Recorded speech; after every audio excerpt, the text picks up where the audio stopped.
नमस्कार, मैं हूं शम्स ताहिर खान और आप देख रहे हैं वारदात। पिछले 10 महीने से भारत और चीन के बीच सीमा पर जो तनाव बना हुआ था, उसके अब खत्म होने की उम्मीद नजर आने लगी है। रक्षा मंत्री राजनाथ सिंह ने देश को आज जानकारी दी कि भारत और चीन दोनों की ही सेनाएं LAC पर अपनी अपनी पोजीशन से पीछे हटने को तैयार हो गई। यानी चीन अब पैंगोंग लेक से पीछे हटने को राजी हो गया। अब सवाल यह है कि आखिर चीन इतनी आसानी से मान कैसे गया। तो आइए जानते हैं इस पूरे मामले की इनसाइड स्टोरी।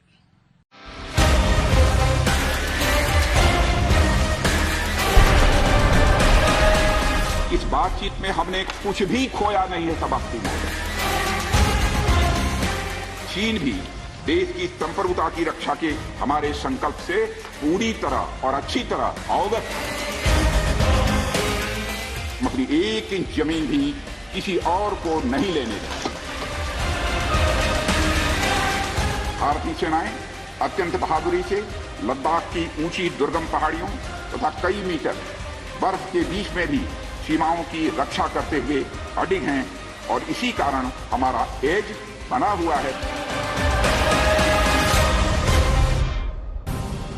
चट्टानी इरादों और भारतीय रणबांकुरों के शौर्य के आगे आखिरकार ड्रैगन को डरना ही पड़ा।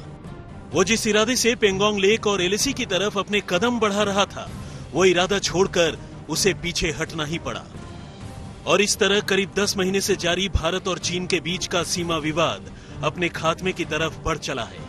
भारत के रक्षा मंत्री राजनाथ सिंह ने गुरुवार को संसद में ऐलान किया कि भारत और चीन पूर्वी लद्दाख में जारी सीमा विवाद को खत्म करने पर अब सहमत हो गए हैं और अब दोनों देशों की सेनाएं पेंगोंग लेक के नॉर्थ साउथ इलाके से पीछे हट जाएंगी।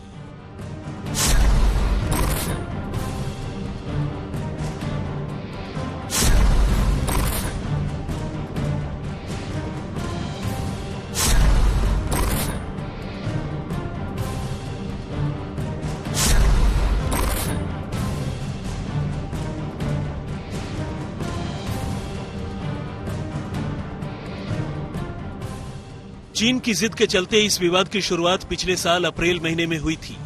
तब चीन ने पेंगोंग लेक के पास तय LAC को पार करने की हिमाकत की थी। चीन पुरानी LAC को मानने से इनकार कर रहा था और फिंगर 4 तक आ चुका था। यहां तक कि उसने वहां कैंप बनाने भी शुरू कर दिए थे। इसके बाद लाइन ऑफ एक्चुअल कंट्रोल पर दोनों देशों के बीच जबरदस्त तनाव पैदा हो गया। दोनों ही देशों ने यहां हजारों जवानों की तैनाती कर दी। दोनों देशों की फौज के बीच झड़पें भी हुई, गोली भी चली। हमारे 20 जवान शहीद हो गए, जबकि चीन के भी बहुत से फौजियों को अपनी जान से हाथ धोना पड़ा। लेकिन अब आखिरकार ये विवाद खात्मे की तरफ है। असल में LAC फिंगर 8 तक है, लेकिन चीन इसे मानने से इनकार कर रहा था। अब हिंदुस्तान के मजबूत इरादों के आगे बेशक ड्रैगन का दम निकलने लगा हो, लेकिन सवाल यह है कि आखिर वो क्या रणनीति रही जिसके चलते चीन को सीमा का विवाद खत्म कर पीछे हटने के लिए तैयार होना ही पड़ा। आइए देखते हैं।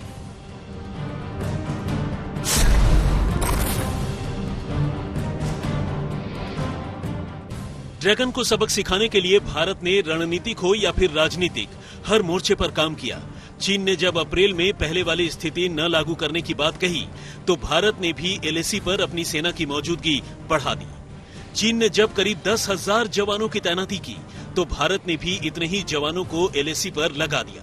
इतना ही नहीं, मई के महीने में भारत की ओर से चीन सीमा पर टैंकों की भी तैनाती कर दी गई। सितंबर अक्टूबर तक फौजियों की तादाद करीब 60,000 तक पहुंच गई। इस तनाव के बीच भारत ने type 15 light tanks, infantry fighting vehicles, AH-4 howitzer gun, HJ-12 anti tanks guided missiles, NAR-751 light machine gun, W-85 heavy machine gun border पर तैनात कर दिए। जून में तनातनी कुछ ज्यादा ही बढ़ गई, क्योंकि गलवान घाटी में भारत और चीन के जवान आमने सामने आ गए। फिर यहां हुई झड़प में भारत के 20 जवान शहीद हो गए, जबकि चीन को भी बड़ा नुकसान हुआ। हालांकि उसने अपने फौजियों की मौत छिपा ली। उधर लद्दाख के आसमान में तेजस, राफेल, मिग, अपाचे, चिनूक जैसे फ्लाइंग मशीन्स गरजते रहे। चीन को सख्त संदेश गया।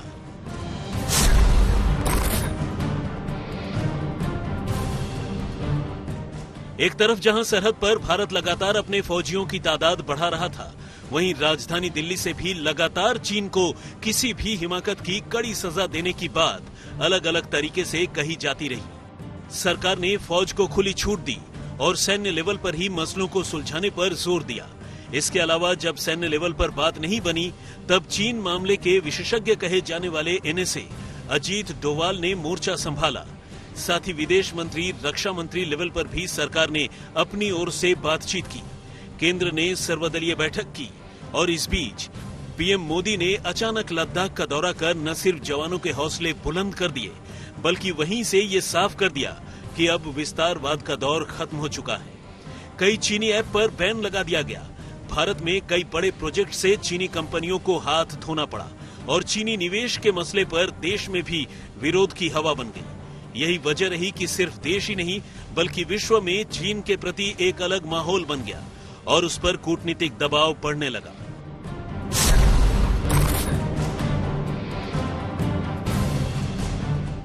चीन बातचीत के बाद भी पीछे हटने को तैयार नहीं था और तब भारतीय सेना ने उसे उसी के जाल में फंसा दिया। चीन एलएसी पर अपनी ताकत बढ़ाने में जुटा था और भारतीय जांबाजों ने अलग अलग पहाड़ियों पर कब्जा कर लिया। इन पहाड़ियों पर कब्जे से भारत को रणनीतिक फायदा हुआ और चीन को झुकना पड़ा। भारतीय सेना ने मागर हिल, गुरुंग हिल, रेजानला, रचानाला, मोखपारी और फिंगर 4 रिज लाइन की कई पहाड़ियों पर कब्जा कर लिया। हारकर चीन सैन्य लेवल पर बात करने को तैयार हुआ। पीछे हटने पर उसने हामी भरी। अब दोनों देशों के बीच हुए समझौते के मुताबिक दोनों देशों की सेनाएं एलएसी से पूरी तरह हट जाएंगी। उसके बाद फिर 48 घंटे के अंदर दोनों देशों के बीच बैठक होगी। चीन अपनी सेना की टुकड़ी को नॉर्थ बैंक में फिंगर 8 के पूर्व में रखेगा, जबकि भारत फिंगर 3 के पास अपने परमानेंट बेस में रखेगा। ऐसा साउथ बैंक के पास भी होगा।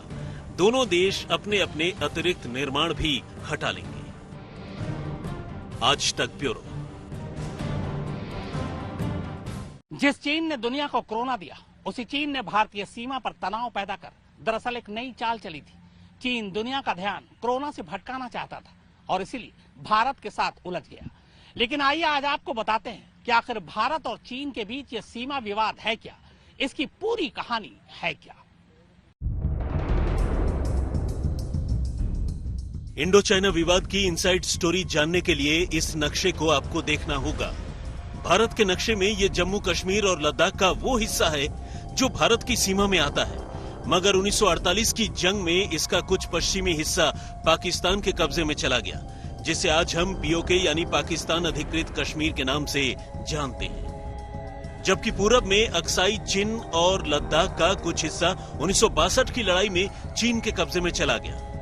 चूंकि बात चीन के साथ हमारी सीमा विवाद पर है, लिहाजा आइए इस लाइन ऑफ एक्चुअल कंट्रोल यानी एलएसी पर फोकस करते हैं, जिसे मौजूदा दौर में भारत और चीन के बीच की सीमा माना जाता है। भारत और चीन को अलग करने वाली ये सीमा सिर्फ अक्साई चीन या लद्दाख में ही नहीं, बल्कि हिमाचल प्रदेश, उत्तराखंड, सिक्किम और अरुणाचल प्रदेश तक है। लेकिन आपको ये जानकर हैरानी होगी कि इतनी लंबी सीमा होने के बावजूद इसमें कोई सरहदी निशान नहीं है, यानी असल में इसका कोई नक्शा ही नहीं है। बस यही चीन और भारत के सीमा विवाद की जड़ है, क्योंकि भारत जिसे एलएसी मानता है, चीन उसे नकार कर अपनी नई एलएसी तैयार कर देता है।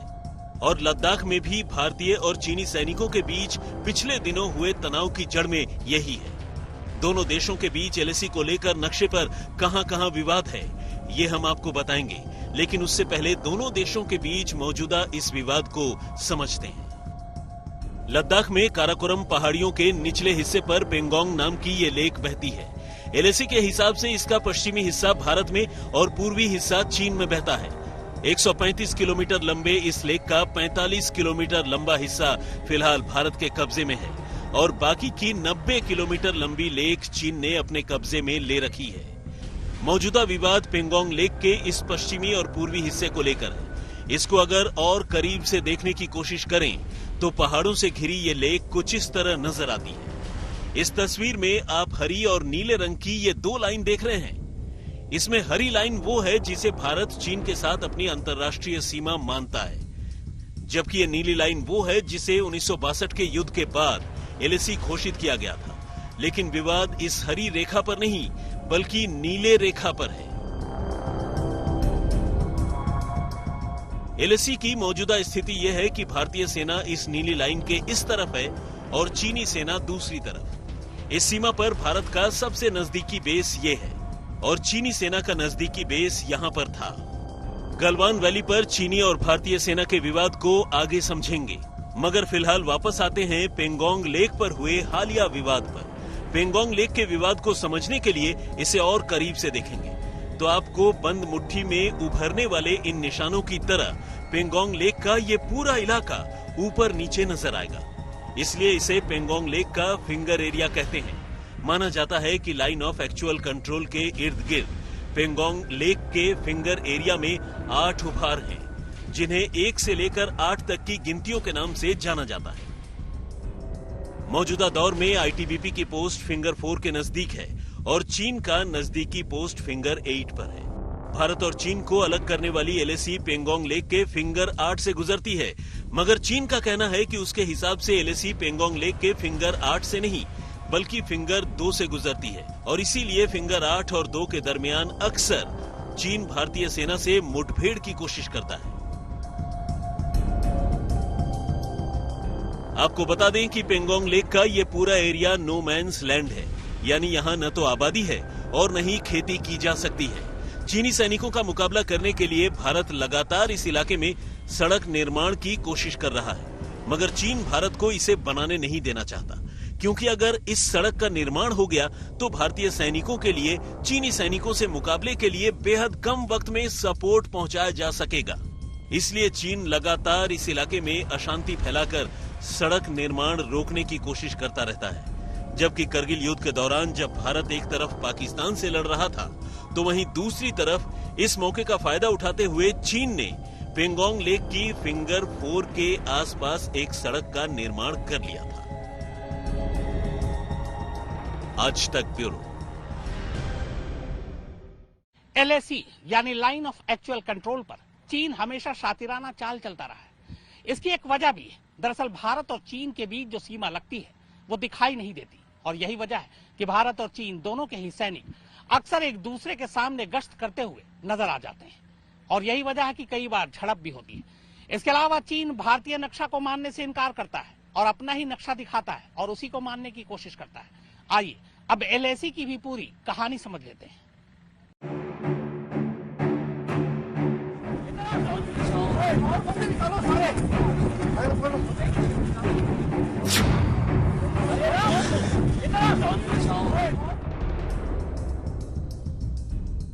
चीन के साथ भारत की करीब 3,488 किलोमीटर लंबी सरहद है। ये बॉर्डर जम्मू कश्मीर, जिसे आप लद्दाख यूनियन टेरिटरी कह सकते हैं, हिमाचल प्रदेश, उत्तराखंड, सिक्किम और अरुणाचल प्रदेश से होकर गुजरता है, जिसे मोटे तौर पर 3 सेक्टरों में बांटा गया है। पश्चिमी सेक्टर यानी लद्दाख, मिडिल सेक्टर यानी हिमाचल प्रदेश और उत्तराखंड और पूर्वी सेक्टर यानी सिक्किम और अरुणाचल प्रदेश। इन 3 सेक्टरों के 24 इलाकों पर भारत और चीन के बीच विवाद है। इनमें लद्दाख रीजन के 6 इलाके, हिमाचल के 2, उत्तराखंड के 2 और अरुणाचल प्रदेश के 14 इलाके शामिल हैं। तो अब सवाल यह है कि एक बार सीमा का बंटवारा होने के बाद चीन बार बार भारतीय सीमा में घुसने की कोशिश क्यों करता है? तो दरअसल ये ज्यादातर विवाद एलएसी यानी लाइन ऑफ एक्चुअल कंट्रोल पर होता है, क्योंकि यहाँ आज तक हम कोई दिखने वाली सीमा तैयार ही नहीं कर पाए हैं। इसलिए पेट्रोलिंग यानी गश्त करने वाले दोनों देशों के ट्रूप अक्सर आमने सामने आ जाते हैं। इतना ही नहीं, चीन भारत के इस नक्शे को भी मानने से इनकार करता है और अपने देश में भारत के उलट अलग ही नक्शे को चलाता है। चीन की इसी हिमाकत को समझने के लिए इस नक्शे को देखिए। काराकोरम रेंज के दूसरी तरफ ये अक्साई चीन का इलाका है, जो है तो भारत का हिस्सा, मगर 1962 की जंग के बाद से फिलहाल इस पर चीन ने कब्जा जमा रखा है। इस जंग के बाद दोनों देशों के बीच एक लाइन ऑफ एक्चुअल कंट्रोल तैयार की गई थी, मगर उसके बावजूद चीन लगातार एलएसी को लांघने की कोशिश करता रहता है। आज तक ब्यूरो। तो वारदात में फिलहाल इतना ही, मगर आज तक पर खबरों का सिलसिला लगातार जारी है।